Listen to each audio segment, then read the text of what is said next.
Astero, Samiolako 6. mailako ikasleok gela guztietako zaborra biziklatzea arduratzen gara, eta ontzi urdinean aurkitutako paper gehienarekin paper biziklatua edo eskulanetarako pasta biziklatua egin dezakegula pentsatu genuen. Horretarako lehendabizi ontzi urdineko paper zati onenak bereiztu ditugu kilo bat paper lortu arte.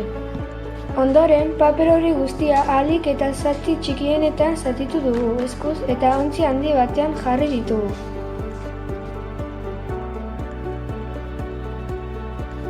Jarraian 2 litro euri ur gehitu dizkiogu paperari.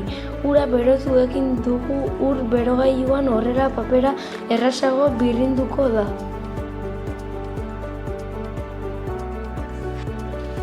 Papera 24 orduz utzi behar da beratzen, beraz hurrengo egunera arte itxarongo dugu.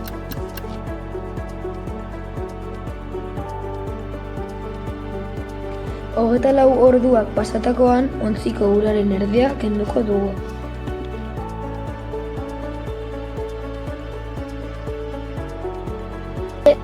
Gero eskuzko irabiagailuarekin papera masa batean bihurtuko dugu.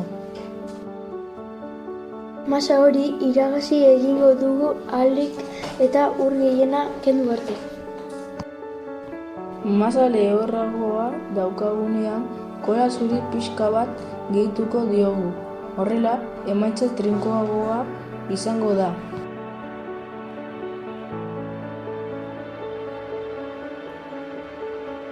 Kolarekin nahaztutako masa hori erretiluetan jartzen joango gara laukizuzen forma emanez edota figuratxo desberdinak egin ditzakegu, eskulturak bezala.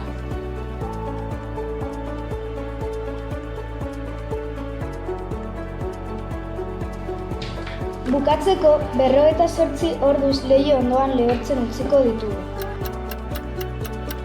Behin lehortuta, orria eta eskulturak margotu ditzakegu beste materialik erosteko beharrik izan gabe eta ekoizpen eta kontsumo arduratsua bultzatuz.